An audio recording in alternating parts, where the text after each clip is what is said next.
What's not keeping up the growth of paddle is courts, but they're coming. But even more so is coaches. We have a really good friend of the show here. We've got Reggie Taylor. As the pandemic kind of locked us all inside, I then did the reverse of that. I kind of locked myself inside. But then 18 months later, I discovered paddle, and thankfully I've been able to recover with a lot of help from people that have helped me around me. I've thought about it. I thought, you know what, let's give myself a challenge. I do like coaching. I find it very rewarding, helping people, seeing people progress. So yeah, I went ahead and did it. I'm more about that. I'm more about making paddle more accessible in terms of location, in terms of court, in terms of equipment, but in terms of price as well. How high up do you value coaching in terms of the development of the sport in the UK? Are we coaching paddle in this country in the correct? And clubs, managers and the owners kind of have a responsibility out there to make sure that they get the correct coaches in place. You see people of all walks of life playing it, as I said, all different ages playing it, all different cultural backgrounds playing it. And you know, I've been playing for coming to 3 years. Some of my closest friends now, and include you in that, Toby, is through paddle. But the most important thing with paddle, and right in the lessons, make sure you've enjoyed it, make sure you've had fun, and you want to play again. What would be your one biggest bit of advice for someone that wants to start a career in coaching? We all go through lots of tough times in our life, whether it be injury or work or whatever it is, and one thing I didn't do was ask for help. So if anyone's out there, anyone's listening that's going through a tough time, going through an injury, or feel that you can't do anything about it, ask for help.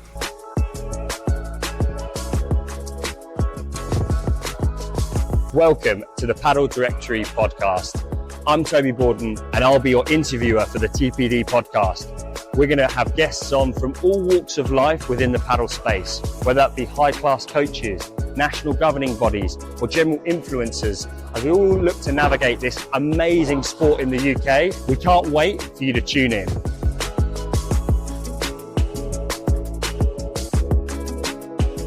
So, welcome back, viewers and listeners, to another episode of the TPD Podcast. That's the Padel Directory Podcast, talking all things paddle here in the UK. I'm really excited. We have a really good friend of the show here. We've got Reggie Taylor, who we are going to delve into his life and career now around paddle and just talk all things paddle. Reggie, thanks so much for making your way down to London and getting on the show with us. How's things? No, not a problem at all. Thank you so much for having me. I really appreciate it. And yeah, things are going well. Likewise for you guys. It's a pleasure to be here.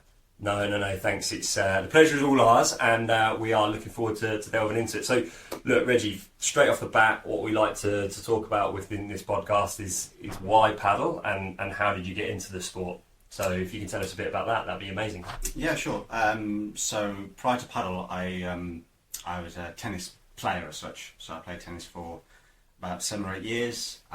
Qualified as a level 1 tennis coach, and then unfortunately the pandemic hit, which is what kind of grounded a lot of us. I was trying to continue with my tennis coaching, then the pandemic hit. And then in 2020, I believe it was, as the pandemic was kind of opening up a bit more, tennis is one of the first sports you could play because of the natural barrier of the net. And then towards the end of 2020, unfortunately, I got quite a bad injury.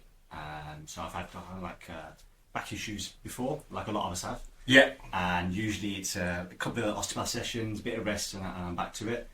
And this one, unfortunately, it wasn't quite the case. It was a lot more severe than what I'd recognised, and it grounded me a fair bit. So then I kind of struggled to get back on court. So then, as the pandemic kind of locked us all inside, I then did the reverse of that. I kind of locked myself inside because I wasn't able to get on a court, and I was very passionate about playing. And I wasn't in too much of a great situation. Mm-hmm. But then my girlfriend kind of came to my aid, and because I shut a lot of people out, and she came to my aid and she goes, "Listen, you need help, and you're not going to get help unless you ask for it." So then I went through a kind of a program of going to see a doctor, a specialist, and it was all done privately. It cost me an arm and a leg, but yeah. You can't put a price on your health. Mm-hmm. And then basically I had to go have some sort of operation, some sort of surgery on my back, and this will lead to paddle because I remember when I was being wheelchaired Right. Down to have that that bit of surgery, the nurse said to me, you know, what's your background, so on and so forth. And I said, well, incredibly passionate about tennis, played it, and so on and so forth, but I don't think I'll ever be able to play it again. And she went, well, you never know, there might come along another sport that you're just as passionate about and that you love dearly. And I kind of nodded to her, but I kind of dismissed it, like saying, well, I don't know what you're talking about. But then 18 months later, I discovered paddle. Amazing. And thankfully I've been able to recover with a lot of help from people that have helped me around me, physios and so on and so forth. And I've now qualified as a paddle coach, and I'm now coaching full-time.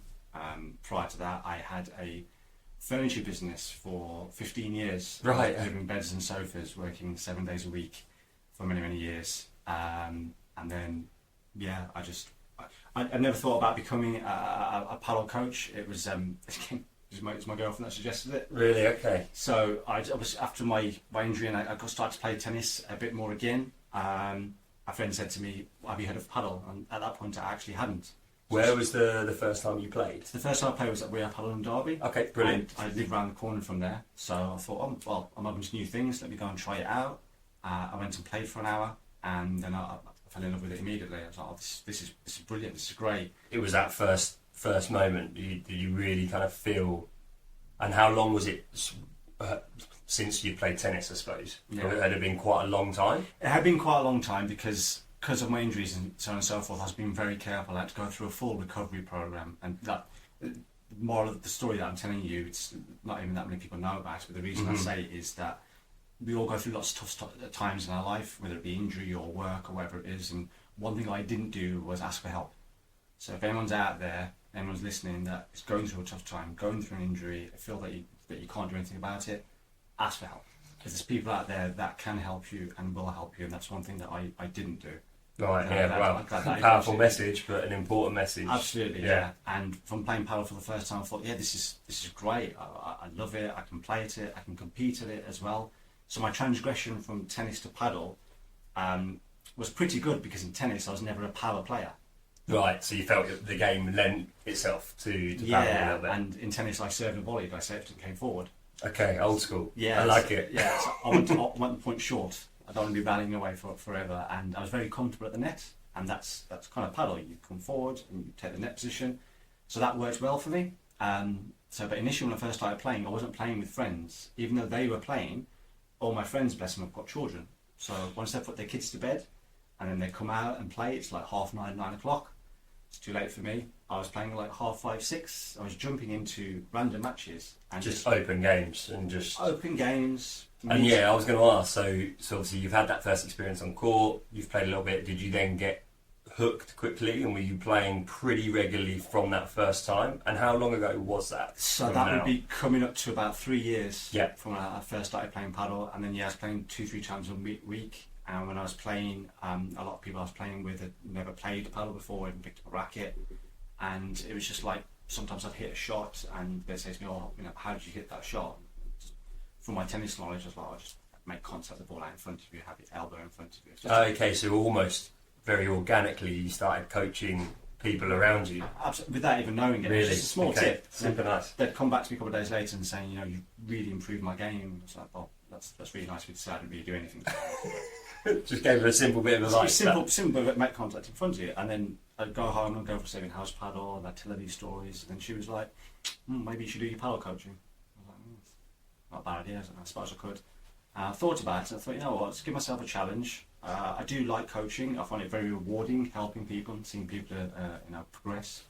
So yeah, I went ahead and did it. I did my course at Rocket Paddle in Bristol. Yeah. So that the LTA course, yeah? LTA Level 2 paddle instructor. My instructor and mentor is a good friend of both of us, Steve Yardley. Yeah.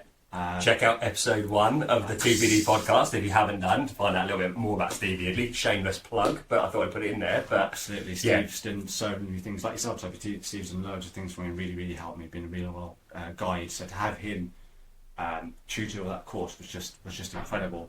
And then I passed, and at that time I still had my furniture business, and becoming a paddle coach, 1, never really occurred to me, and then 2, actually having it as a job and a career never even crossed my mind, until I thought to myself, well, people are actually asking me for coaching. There's positions available. When people like yourself would say to me, Reggie, yeah, I like what you're doing, you're going about things in the right way. I thought, well, this could have some legs to it. And I was getting a bit long in the tooth for delivering beds and sofas. And it was Probably not good for your back either. Well, no, hence the back issue, which thankfully I'm all good with now.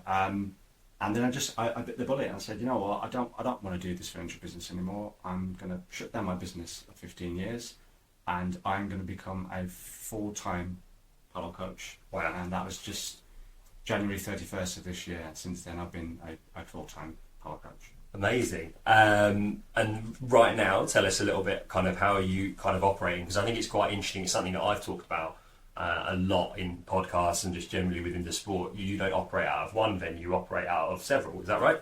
Correct, yes. So I operate out of 3 different venues.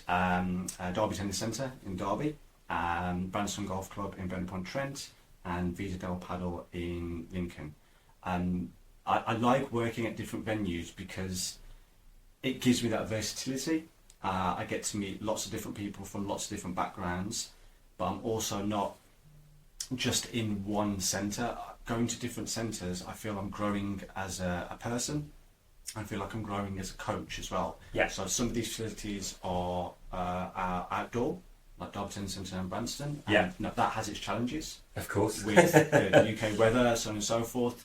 Any coach, in my opinion, any good coach on court always has to adapt to their players, to their conditions, to the weather.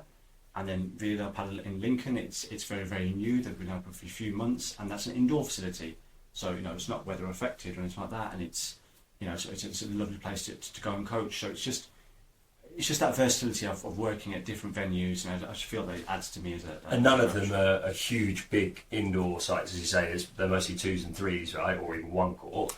And how have you found kind of that as almost a challenge? Has that been tough to coach at these smaller venues, or have you found that it's actually been really rewarding, or what's it kind of been like?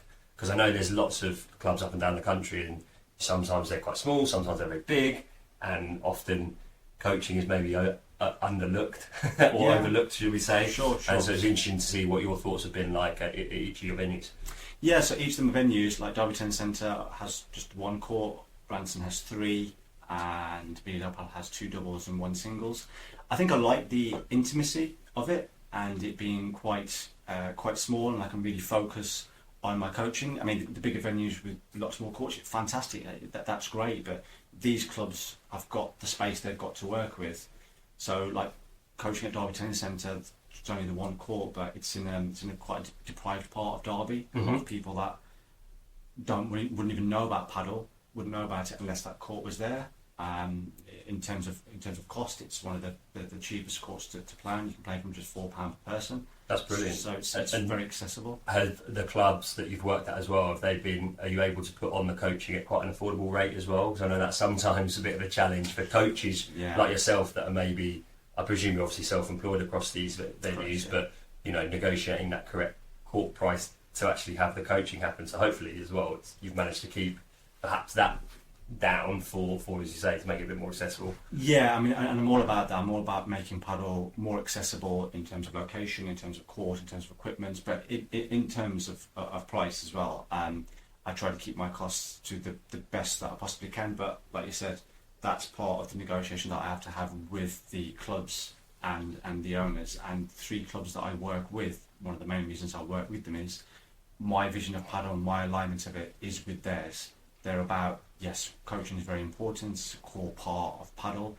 We want to get people on court coaching, but we have to try and make it as affordable as possible as well. That's brilliant. And what's your sort of opinion, like how high up do you value coaching in terms of the development of this sport in the UK?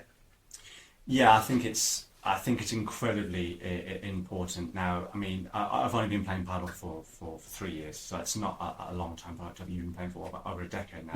Yeah. almost getting that. And been coaching for almost just as long. I've been coaching coming up to a year, so I've got such an incredible amount to learn. But one of the things that I'm learning, we all do, by the way. I've been Of playing course. for a long time and coaching for a long time, but I know a tiny amount, I feel like, of how complex this game is with the double glass and everything else in between. So yeah, I could not agree more. So even what I've learned in 12 months has been insane. I know how much more I've got to learn is is even more insane. Just going to Spain and having some training with a former world number one and world champion, and just seeing him and what he does, I was like, wow, my mind was just blown. It's unbelievable, isn't it? And it shows that, unfortunately, as a country, and it's not through any fault of our own, because paddle's only just got really popular in the past couple of years, you know, in regards to Spain or something like that, we are quite far behind. But to answer your question, that's where coaching in this country is so important, but not just the coaching, it's the actual correct methodologies of coaching. Are we coaching paddle in this country in the correct manner? What would you say is your kind of, I suppose, maybe your philosophy, or you talk about it, what do you think is the correct way to coach paddle? There are different ways, sure, of course, yeah. But obviously you're speaking very passionately, and I absolutely love it. And you know, jumping on court with you in the previous years, you've definitely kind of, I suppose, got to grips with the correct style of play in terms of not hitting too hard and things like that, and you're really trying to educate your players. But begin to understand what your almost key mantra is for your paddle coaching. Yeah, I mean, I don't have it necessarily a correct or incorrect way. I do it the way that I believe it's best, but that's through guidance. So from being on court with yourself, Toby, a number of times, having multiple conversations with you and seeing how you coach, speaking to Steve, having my tutoring and my coaching with Steve, and then just looking at lots of other coaches that I know of, going out to Spain and seeing how they coach there. I think one of the key things that I try to put into my coaching is that knowledge is always first. Mm-hmm. What are we doing? Why are we doing it? And what are we trying to achieve on the court? And then executing that. I want to hit that kick smash times 3. That's great. But why do you want to hit it? In what position do you want to hit it? Say when to hit it. And when to hit it, yeah. Far too many people try and hit from everywhere. Yeah, and why are you trying to hit it from back there when you shouldn't? You know, it's trying to teach the correct methodologies of it, and my coaching is always knowledge first, understanding what, where and why, and then really focusing on game-based coaching. Okay. So trying to get, 4 players on the court, game-based scenarios. I think that's playing that out. Key. The sport is very easy to pick up and play, right? Correct, yeah. So I think it's really important that we put in that game-based learning and set up certain scenarios and play that point out. So is that something, do you find at the moment with a lot of your coaching, especially you're going from club to club, and some of them are quite new clubs, do you focus mostly on kind of group coaching, or is it mostly individual lessons, or do you have a bit of a mix of the two? It's a bit of a mix of the two. I'd probably say a bit more group coaching, but I do a number of private lessons as well. Again, as a coach, I tailor it to my clients. If my client says to me, Reggie, I just want one-to-one, that's fine. If that's what you want, that's what we'll work on. Or someone says to me, no, I play with my friends, and then I want me and my friends to come along and have a lesson, then that's great. I'll tailor it to that as well. But having 4 players on a court and really focusing on that game-based scenario, opponents at net, opponents at back, what are you trying to achieve tactically? What are you trying to achieve technically? That's one of the key things.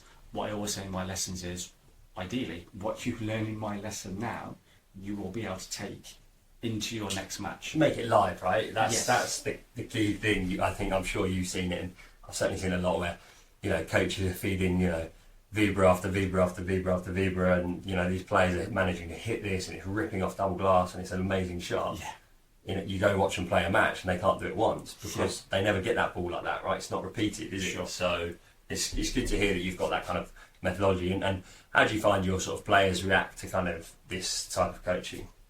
So, I've been doing it for about coming up to a year now, and I am very much about feedback, constructive feedback. So, having a furniture business for 15 years, I dealt with customers every single day. Right. And I wanted feedback from them. How was your sofa? How was your bed? Be honest with me. What can we do better?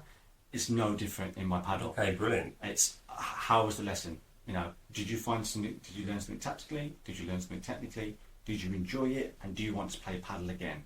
Those are the 4 questions I ask at the end of my lessons. And I'll say, be honest with me. If you don't like the lesson, you think I've missed something, that I've done something wrong, you have to tell me. Because as a coach and as a person, that's the only way I'm going to develop. Hence why when I coach in Derby, so I know some people there, but in Burton I don't know anybody. In Lincoln I know no one. So all these people that get on court with me, they don't know who I am. They know he's Reggie, he's a qualified LTA level 2 paddle coach. That's it. They've got no leniency towards me. Reggie's a mate of mine. I just make sure that I say that he's good. So I always ask for feedback. And do you find taking that feedback, it helps inform kind of future lessons, or you know, what are you kind of doing with that feedback, I suppose? Just doing the best I can with it. So everything so far has been very, very. It's all positive. Well, it sounds like you're teaching from the right methodology. Well, for sure. I hope I am, but Yeah. in a weird way, I'm looking for someone to say to me, "No, I don't think you did this right," or "I don't think you did that right." I'm like, "Okay, why? What do you think? You know, how can I improve?" And each time that I coach, I'm learning stuff like, last time I did that lesson, I forgot to say that part, or I could have put that in. Could have added it. I could have added this. I could have done that.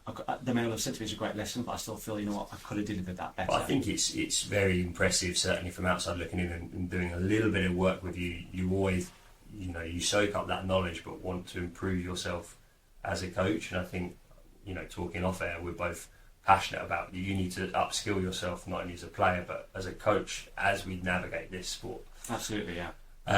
Reggie, that's been an absolute pleasure so far. We're going to take a little break and we'll come back and talk some more paddle. Brilliant, fantastic. The Padel Directory is for anyone that wants to find out more about paddle in the UK. It's a space for coaches, players, businesses, and anyone that wants to pick up a racket for the first time. Check out the website below.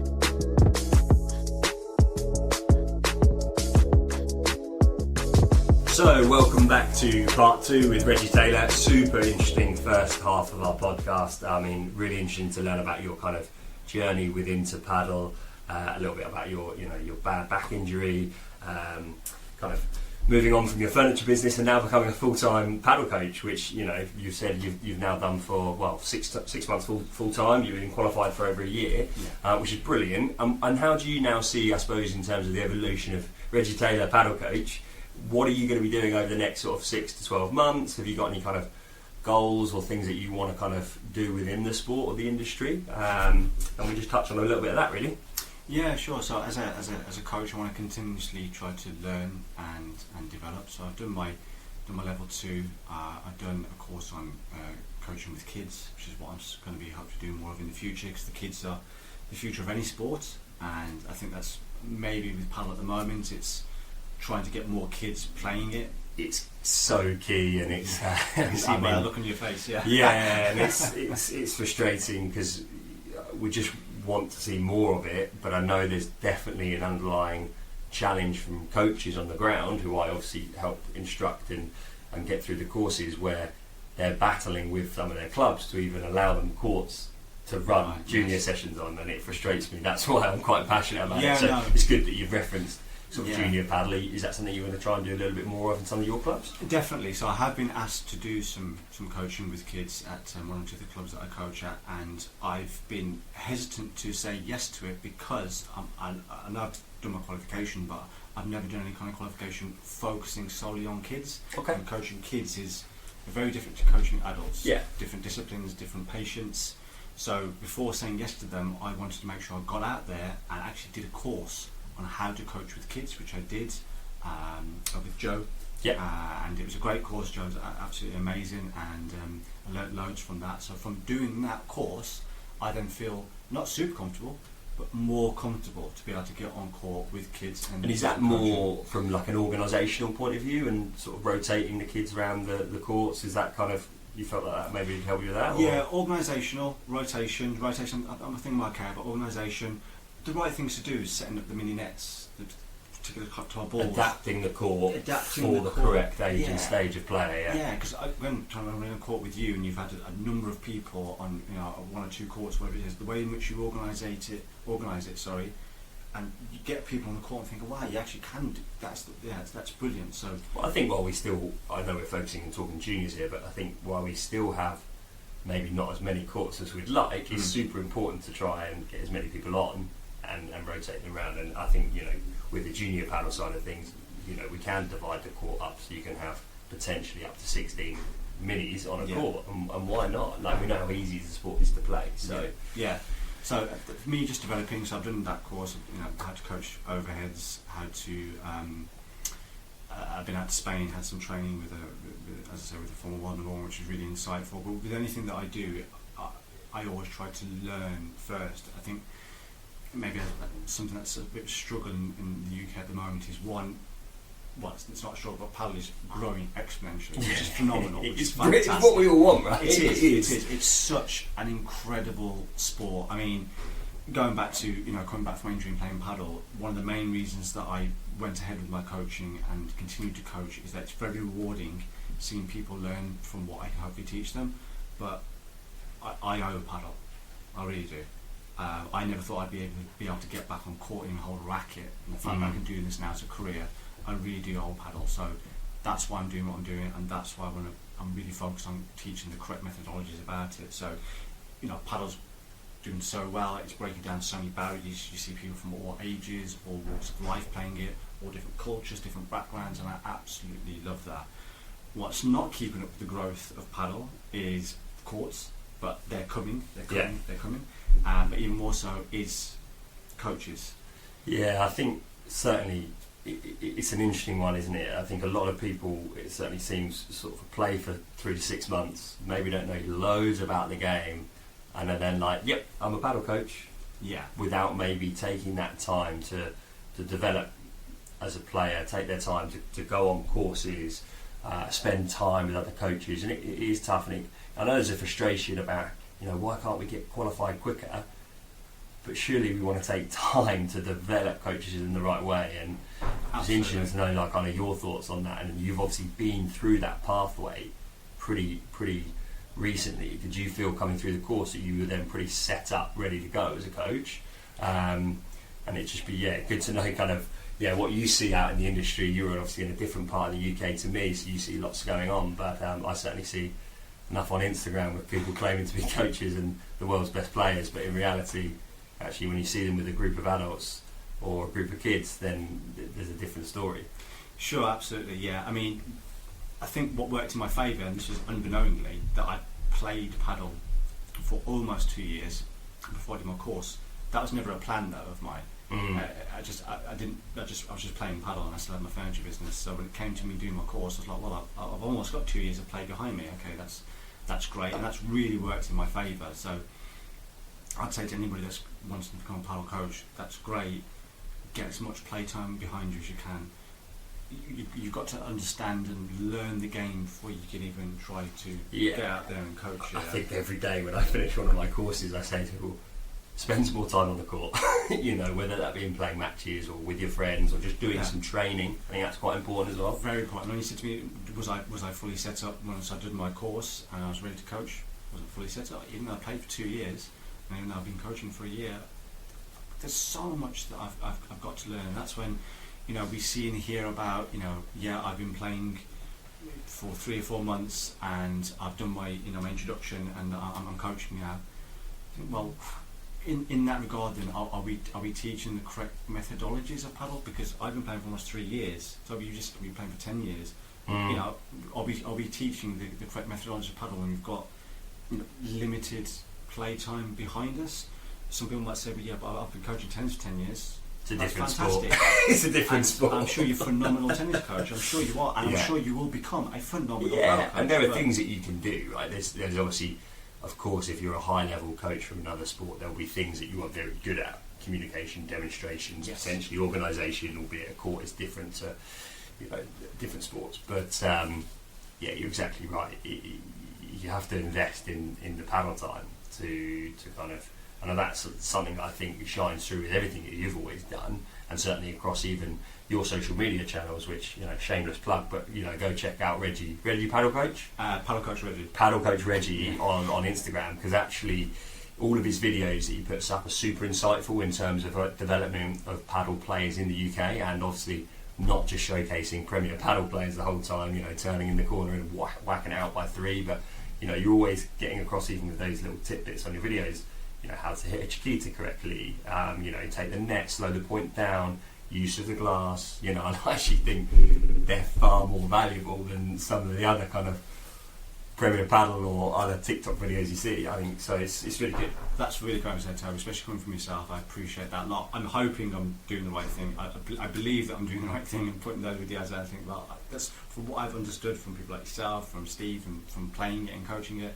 I believe these to be the correct methodologies of coaching it, and I believe that with people coming along and just having limited amount of play time, and then just about qualifying and then getting on court and coaching.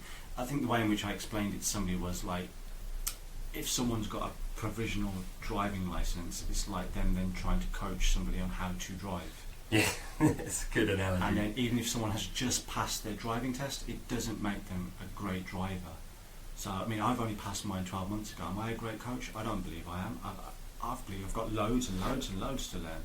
But then, you know, sometimes you see some coaches out there that have only been playing for a couple of months, done a bit of an intro, and they're getting out and coaching. And, you know, fair play to them, well done. But this is where clubs, managers and the owners kind of have a responsibility out there to make sure that they're getting the correct coaches in place. I think it's also taking time with that as well, and maybe it's, you know, navigating, as I've said it before several times, you know, allowing some coaches to come in and do ad hoc sessions while you build up, rather than, I think some clubs are, well, I have to have a head coach, I have to have somebody in coming in and do 40, 50 hours coaching, and we're not going to find those coaches right now. So it's important, like yourself, where you're kind of dipping in and doing, you know, 3 clubs that you're working at the moment, but you're allowed to do that, and that's a really good way, because then, you know, those 3 clubs have a superb coach going in and looking after them. So it's a nice way, and I think that's important. And yeah, just take time on court to develop yourself. Yeah, and it's tough for people to take time right now because paddle's growing so fast. Of course. I've got my court, I need a coach. And it's no fault of sometimes of the club owners and the coaches going in. Well, they need someone, so, you know, we're in there and we're starting to do it. But it goes back to, that's great, but if we want to become a leading country in paddle, if we want to have top players in the world in paddle, it all starts from you have to foundation. invest in your coaching team, and take time. And you know, the really insightful interview we did with Rupert Taylor, you know, they're very much at Smash Paddle, they're very much investing in all their paddle coaches to go and upskill, to go and take time to develop as a team and get together. And I don't think really I see enough of that as well. Sure. You know, if you're a big club, if you've got, you know, plus 3 or 4 coaches, making sure that they have time to connect and work on different things together. But, you know, going on the CPD courses or upskilling yourself. I've always been a massive believer in my tennis and now in my paddle. Like, every course is good because you also learn off other people. Exactly. So you meet and network with other coaches and share ideas and share best practice, and that's the key, right? Absolutely, yeah, and it's all about continuously trying to learn as a person, as a player, and most importantly as a coach, going on those courses, feeding yourself knowledge. That way you get on court when you're coaching, you feel more confident, you feel more comfortable, and, you know, you're more assured that you're coaching the correct methodologies of paddle, and you're teaching it and hopefully in the correct way. That's brilliant. So super interesting talking to you. So in terms of kind of, I ask this question quite a lot. You know, one of the big things we talk about within paddle is its inclusivity. How do you feel paddle is as an inclusive sport? I mean, in terms of its the variety of people playing it, it's massively inclusive. For example, you see people of all walks of life playing it, as I said, all different ages playing it, all different cultural backgrounds playing it. And, you know, I've been playing for coming to 3 years. Some of my closest friends now, and include you in that, Toby, is through paddle. The Padel Directory guys, it's through paddle. You know, some of my best mates now, it's through paddle. So it's a phenomenal sport. It's one of the most social sports I've ever played. The social side is unbelievable, right? It is absolutely incredible. So that's fantastic. I love that about paddle. One thing where some places it struggles a little bit is that, in terms of being in comparison to other racket sports, paddle is that bit more expensive to play than tennis or badminton or pickleball now. Table tennis. No, I think you're right. In certain areas, it's an expensive sport, right? Yeah. So in that regard only, it struggles with its inclusivity because not everyone can afford to play it. So again, going back to where I coach Derby Tennis Centre, and even the other clubs that I coach at, they're very reasonable. But, you know, Derby Tennis Centre being this deprived area, you get on court for £4 per person, which is it's good. Kind of unheard of. Yeah, moment, it is. Especially depending on what area of the country that you're in. So, but the thing is, it's new, it's big, it's massive, it's upcoming. Anything in life, whether it be a sport or a business, the price will just be it will because change. It's the latest thing. Yeah, absolutely. It's the in thing right now, isn't it? Yeah. I mean, it's unbelievable. Yeah. Now, I'm sure you were probably maybe 3 years ago having conversations with people about paddle and they didn't know what you were talking about. Now it's like everybody knows, right? So, what would be your one biggest bit of advice for someone looking to get into paddle? In terms of playing it? Playing it first, yeah. Okay, in terms of playing it, if you're looking to get into paddle, book a lesson with you. not necessarily whatsoever, no. Find your most local paddle club, reach out to them and just go down there. If they have any kind of introduction to paddle lessons, paddle for beginners, get yourself onto that, learn the basics, meet people, talk to people. Paddle people seem to be the most friendliest people in the world because they've all got the same passion, which is paddle. We're all learning something new at the same time. I think Exactly. it is. That's why there's so much to talk about as well. Exactly, yeah. And make sure that if you haven't done any kind of physical activity for a while, make sure you warm up and warm down. There's a lot of people coming to paddle now. A lot of paddle injuries, right? There's a lot of paddle injuries out there. Warming up, warming down. I always do that in my lessons. I do that myself. It's very important. But the most important thing with paddle, and it's right at the end of my lessons, make sure you've enjoyed it. Make sure you've had fun, and that you want to play again. And be consistent. Be consistent, yeah. And I love that. That's your mantra, right? That's got Consistency. over and in. Over and in. Over and in. Yeah. Make more balls than your opponent, and you'll win more matches, right? Yeah, exactly. So, and then the other thing, if you've got, you've come on such an interesting journey in a relatively short space of time. But we've touched on it already. But what would be your one biggest bit of advice for someone that wants to start a career in coaching? If you want to start a career in paddle coaching, I'd first of all say great decision. It's a brilliant sport. It's only going to get bigger and bigger, and we need more good coaches in this country. But real advice-wise would be get on court, get your play time in, learn paddle, learn the tactics and techniques of paddle, the double glass, the back glass.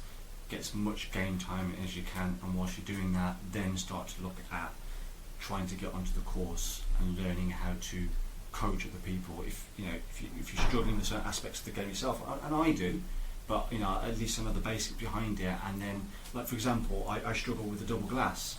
We all do. Okay, It's tough. I've done a course for 5 hours with a phenomenal guy, and he taught me how to coach double glass. And that man was you. So from doing that, I know the correct methodologies on how to coach that double glass.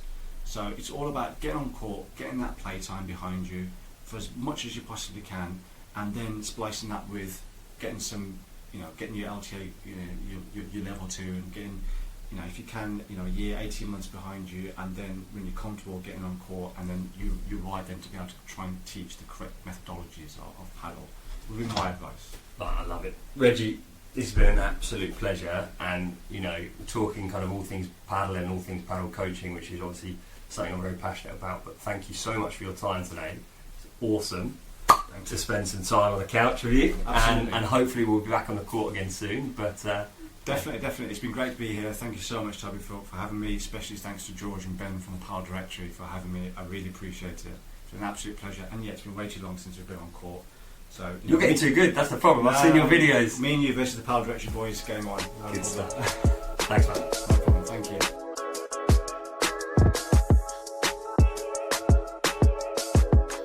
Thank you for joining us on the TPD Podcast. We hope you enjoyed. If you don't already know, the Padel Directory is the home of all things paddle in the UK. Whether you're an industry leader or a first-time player, there's something for you on the platform.